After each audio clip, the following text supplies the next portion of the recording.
It goes like this. A house without a mother looks like an animal coming to swallow you.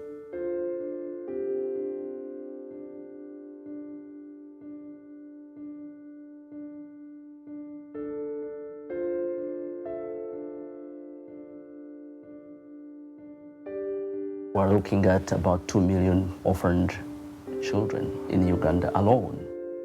And some of them have lost both parents, and the others have lost one parent. Down in the southwest corner that we're in, there's well over 30,000 orphan children just in that Kabale area.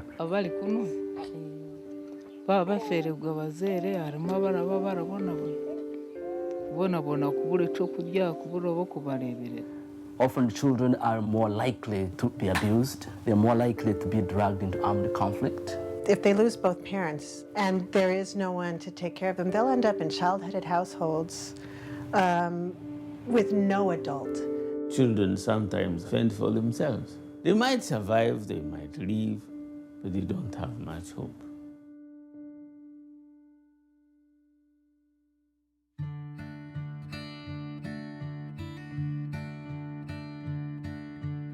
We are not a religious organization.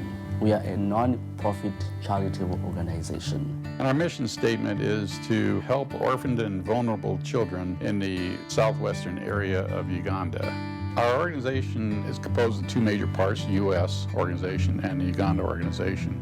We have the Oversight Committee, which is 13 professionals in the Uganda area, and they give oversight and guidance to our two administrators. We have 2 paid staff people, 2 women who administer the Adopt an Orphan program. The local committee selects the children that are most in need and submits that name to the Oversight Committee. We take first those who are the total orphans, and then we go to those with one parent. So we select the poor child from the poor list of those who have applied. Who is the most needy of these children that have been brought to us? They go on a wait list.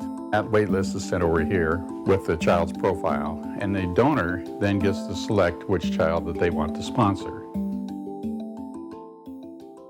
$350 a year is what we have as a person makes a donation, and that provides for all the child's costs for a full year. First of all, we make sure that this child has a place to live.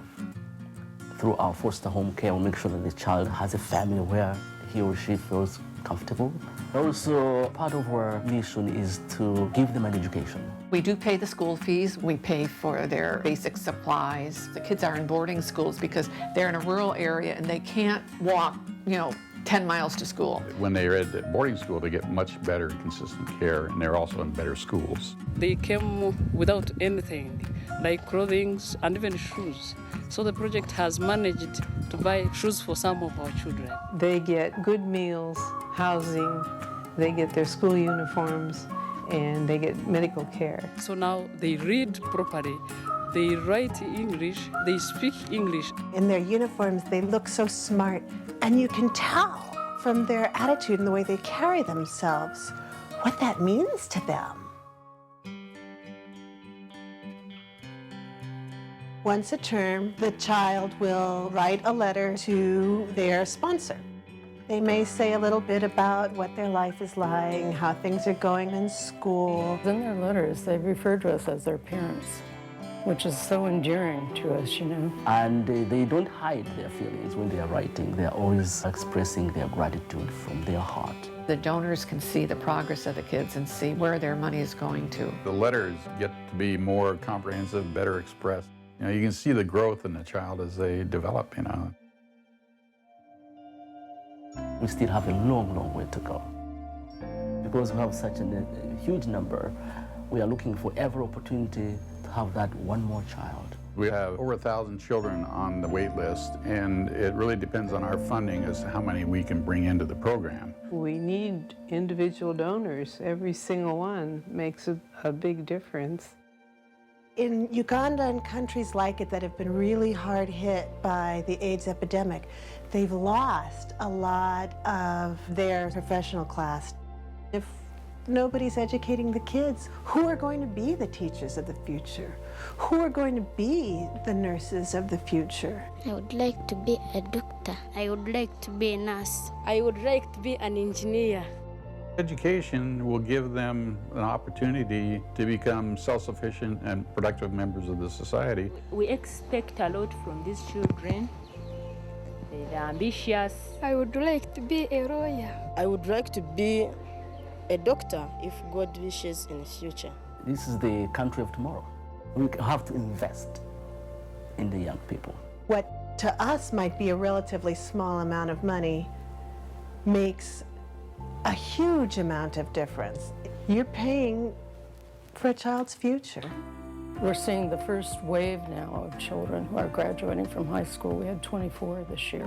One of our kids who went through the program, she finished, she's going to the nursing school. One of them did really well, and she's getting a scholarship, to go to a university. The education is getting someplace with these kids. I could not imagine that I could ever go in a nice school. I didn't speak English, but now I can. They have given meaning to the lives of these children, and they have given them hope. And they're able to play with other children and have fun and be kids. When I got a benefactor, I was very happy that I could not imagine that I was the one. I experienced a good life when I reached here. I felt so happy. I was dead, now I'm alive. And I was lost, now I'm found. It's giving someone a reason to wake up in the morning and be able to say, you know what, I'm here, and there is something in this world for me.